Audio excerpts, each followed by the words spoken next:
मैं बड़े आश्चर्य में हूं और आश्चर्य इन बातों भी है कि तो विष्णु समाज धरती रो समूह बोड़ो समाज है, क्योंकि न तो थे जमीन रे वास्ते लड़ रिया हो, न थे प्रॉपर्टी रे वास्ते लड़ रिया हो, न थे आरक्षण रे वास्ते लड़ रिया हो। 2026 चल रही है, लोग आपनो एमपी और एमएलए बनाउन वास्ते जातियां रा मोटा मोटा कुंभ लगा रिया है, वे आपनो एमएलए बनाउन वास्ते लड़ रिया है, वे आपनो सांसद बनाउन वास्ते लड़ रिया है, और विश्व समाज इतो बोड़ो कीकर है कि रूकड़ो बचाउन वास्ते लड़ रिया है। या तो ते भोला हो या धरती रा वे समझदार लोग हो कि 100 साल रे बाद इन पृथ्वी ने बचाउन में अगर किन्नो योगदान वेला तो विष्णु समाज रो वेला। सनातन धर्म का मूल तत्व क्या? पंच तत्वों की रक्षा करना। मुझे विषय समझ नहीं आता। सनातन की बात जब इस देश में हो रही है, सनातन का विचार जब इस देश में रखा जा रहा है और बड़े गर्व से कहा जा रहा है कि केंद्र में सरकार सनातनियों की, प्रदेश में सरकार सनातनियों की, फिर खेजड़ी को बचाने के लिए इतनी बड़ी सभा क्यों बुलाई जा रही है? कहीं ना कहीं संदेह के घेरे में वो सारे लोग हैं,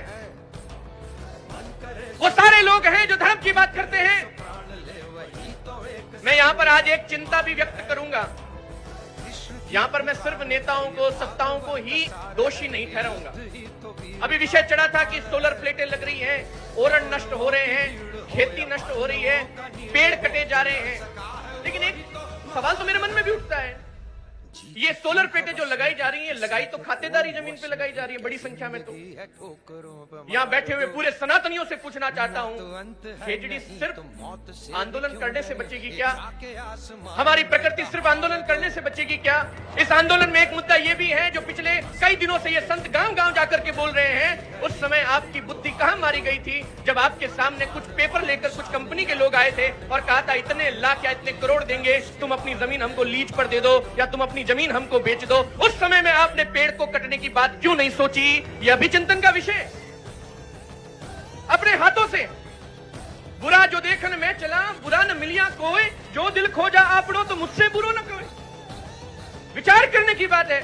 मुझे विश्वास है कि यहां बैठा हुआ कोई भी सनातनी, कोई भी किसान उस प्रवृत्ति का नहीं होगा। लेकिन क्या हमारी जिम्मेदारी नहीं है? क्या हमारी जिम्मेदारी नहीं है कि उन लोगों को जाकर के समझाएं कि चंद पैसों के लालच में आकर ऐसी कंपनियों के हाथों बिके ना?